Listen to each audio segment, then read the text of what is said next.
மனம் திறந்த பேச்சு, எந்த சர்ச்சைக்கும் அஞ்சாத விமர்சனங்கள், வெற்றி சூத்திரத்தை வகுக்கவல்ல ஆற்றல் என அரை நூற்றாண்டுக்கு மேல் தனித்துவமான பாணியில் அரசியலில் வீறுநடை போட்டவர் ஈவி.கே. இளங்கோவன்.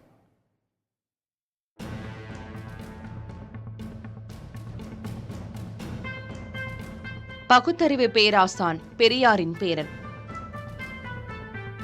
திமுகவின் தொடக்க காலகட்டத்தில் அக்கட்சியின் ஐம்பெரும் தலைவர்களில் ஒருவராக கருதப்பட்ட ஈ.வே.கி. சம்பத்தின் மகன்.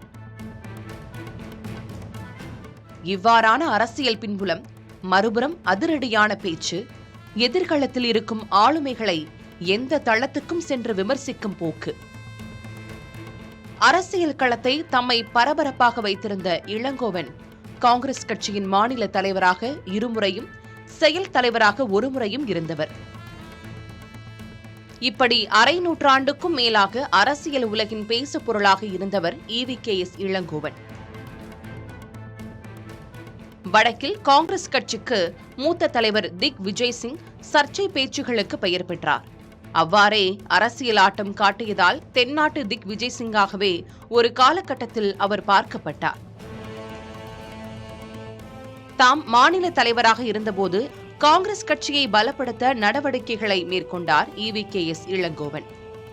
முதன்முறையாக அவர் சட்டப்பேரவைக்குள் நுழைந்து 1984ஆம் ஆண்டு ஈரோடு மாவட்டம் சத்தியமங்கலம் தொகுதியில் போட்டியிட்ட அவர் வெற்றி கனியை பறித்தார். 2004ஆம் ஆண்டு நடைபெற்ற மக்களவைத் தேர்தலில் கோபிச்செட்டிப்பாளையம் தொகுதியில் போட்டியிட்டு அதிமுக வேட்பாளர் கோவிந்தராஜனை தோற்கடித்தார். இதனையடுத்து மன்மோகன் சிங் அமைச்சரவையிலும் ஜவுளி மற்றும் வர்த்தகத்துறை அமைச்சராக பொறுப்பு வகித்தார். இதன் பிறகு 2009 மற்றும் 2019ஆம் ஆண்டு நடைபெற்ற மக்களவைத் தேர்தல்களில் போட்டியிட்ட போது வெற்றி கைகூடவில்லை. 2019ஆம் ஆண்டு நடைபெற்ற மக்களவைத் தேர்தலில் திமுக தலைமையிலான ஐக்கிய முற்போக்கு கூட்டணி சார்பில் போட்டியிட்டு தோல்வியடைந்த ஒரே வேட்பாளர் இளங்கோவன் மட்டுமே. 2021ஆம் ஆண்டு இளங்கோவனின் மகன் திருமகன் ஈவேரா ஈரோடு கிழக்கு தொகுதியில் போட்டியிட்டு வெற்றிக்கனியை ஈட்டினார். ஆனால் காலத்தின் சோகமாக திருமகன் உயிரிழக்க ஈரோடு தொகுதிக்கு இடைத்தேர்தல் நடைபெற்றது. மகனின் இடத்தை நிரப்ப தந்தை களமாட வேண்டிய சூழல் இளங்கோவனுக்கு ஏற்பட்டது.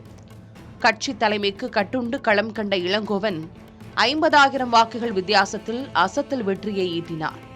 34 ஆண்டுகளுக்கு பிறகு மீண்டும் அவரது குரல் சட்டமன்றத்தில் ஒலித்தது.